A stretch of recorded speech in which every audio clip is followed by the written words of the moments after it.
On the morning of October 24th, 1944, in the opening hours of the largest naval battle in history, 7 American fighters launched from USS Essex to intercept 60 Japanese aircraft racing toward the fleet. Commander David M. Campbell already in Assis led his tiny force in a decision that defied doctrine. What followed was 90 minutes of relentless aerial combat. 9 enemy aircraft destroyed, 398 rounds fired, 2 bullets remaining, fuel tanks bone dry, friendly ships firing on him by mistake, and a powerless glide onto the wrong carrier's deck. By sunset, the Japanese battleship Musashi would be sinking, and the Imperial Navy would be mortally wounded. But at 7:30 that morning, none of that was certain. All that existed was sky, ocean, 60 enemies, and a choice that would change naval aviation history. At 7:30 on October 24th, 1944, the most important decision of David M. Campbell's life lasts less than 10 seconds. The radar operator is running before M. Campbell finishes climbing into the cockpit. 60 contacts, 20 miles, closing fast. The Philippine Sea is calm, almost indifferent. Blue water broken by white wakes. 4 American carriers cutting east through the morning haze, destroyers in a protective ring. Cruisers beyond them, steel, fuel, bombs, menthol sands of M spread across floating cities. Above those decks, the sky is about to fill with fire. This is the first day of the Battle of Leyte Gulf. 400 miles of ocean will become a battlefield. Battleships will duel, carriers will burn. The Imperial Japanese Navy is executing Operation Essex, Victory Operation, their final attempt to annihilate the American invasion of the Philippines. If they succeed, the landings at Leyte collapse. If they fail, the Japanese Navy ceases to exist as a decisive force. At 7:30, none of that is decided. All that matters is 60 incoming aircraft. Commander David M. Campbell is 34 years old. 25 confirmed kills. Commander of Air Group 15 aboard USS Essex, the Navy's leading fast carrier ace. He has written 11 condolence letters in 3 months. He remembers the names: Lieutenant Morrison shot down over Formosa, Ensign Caldwell during the Manila strikes, Lieutenant Commander Harris missing after the Taiwan raids. He knows what 60 aircraft means. The Japanese are not probing, they are committing. Every available aircraft on Essex is either airborne or refueling from earlier strikes. 7 Hellcats remain ready. 7. Standard fighter doctrine says attackers want 3 tune superiority. Today the Japanese have nearly 9 tune. M. Campbell glances at his fuel gauge, half tanks. There is no time to top off. 6 minutes until the Japanese are within weapons range of the carriers. His 6.5 Hellcat carries 6 5-caliber Browning machine guns. 400 rounds per gun, 2 400 rounds. The Pratt Whitney Retwo double wasp coughs, and then Rorstwo 1,000 horsepower vibrating through steel and bone. Across the deck, 6 other Hellcats spin up, Roy rushing beside him, Hayes, Johnson, 3 more pilots whose faces he knows as well as his own reflection. 7 against 60. The tactical manual says never divide your fighters when outnumbered. The manual assumes you have more than 7. M. Campbell studies the radar plot for a heartbeat. 40 fighters, 20 dive bombers. The bombers are the real threat. 1 bomb through the flight deck of Essex means hundreds dead in flight operations crippled for months. But if the Hellcats attack the bombers first, the escorting fighters will shred them. He points to 5 pilots. Take the bombers, then he taps his own chest and looks at rushing. Well, take the fighters, 2 Hellcats against 40 Japanese fighters. If they fail, the bombers reach the fleet. If they hesitate, men die. He releases the brakes. The Hellcat thunders down the deck and lifts into humid air. Rushing follows 30 seconds later. They climb 30 feet, 60, 10. Ahead, dark specks grow larger against blue water.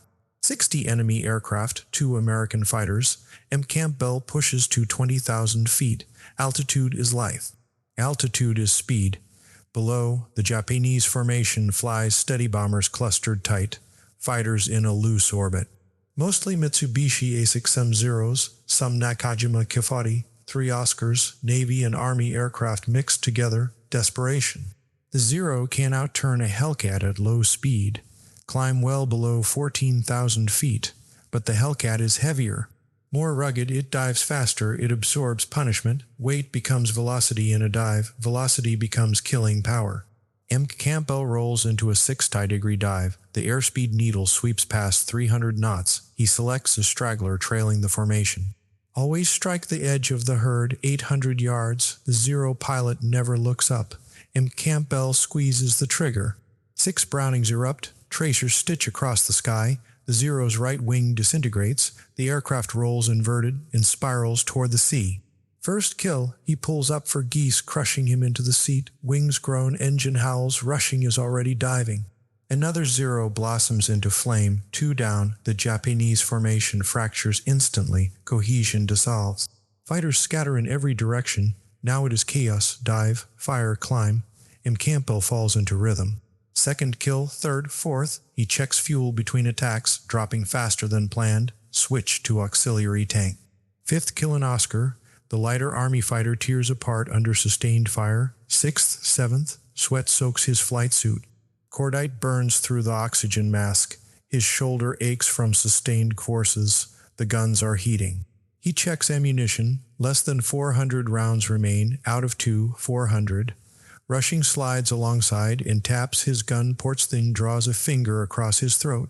Empty, completely dry, the smart move is to escort him home. There are still Japanese fighters airborne.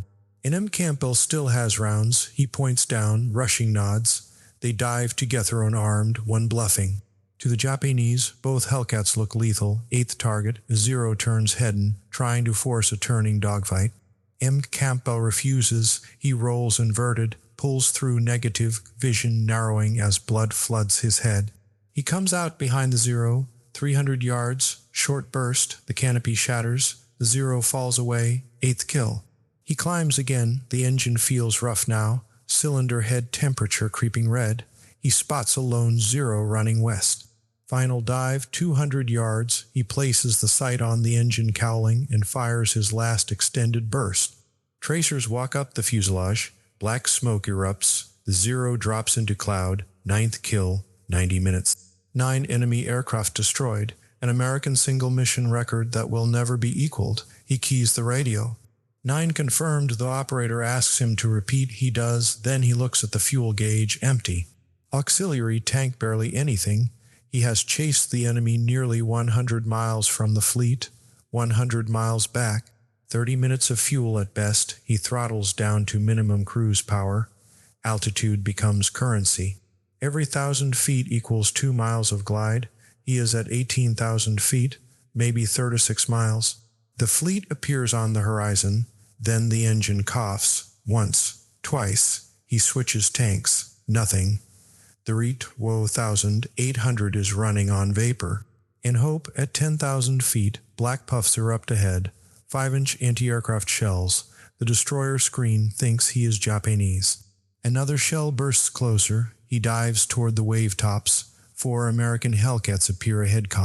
Bad air patrol from USS Lexington. They dive toward him, gun ports flashing. He cannot change radio frequencies without losing control of the dying aircraft. The lead fighter lines up. McCampbell brakes hard, left engine sputtering. 3 miles from Essex, 400 yards.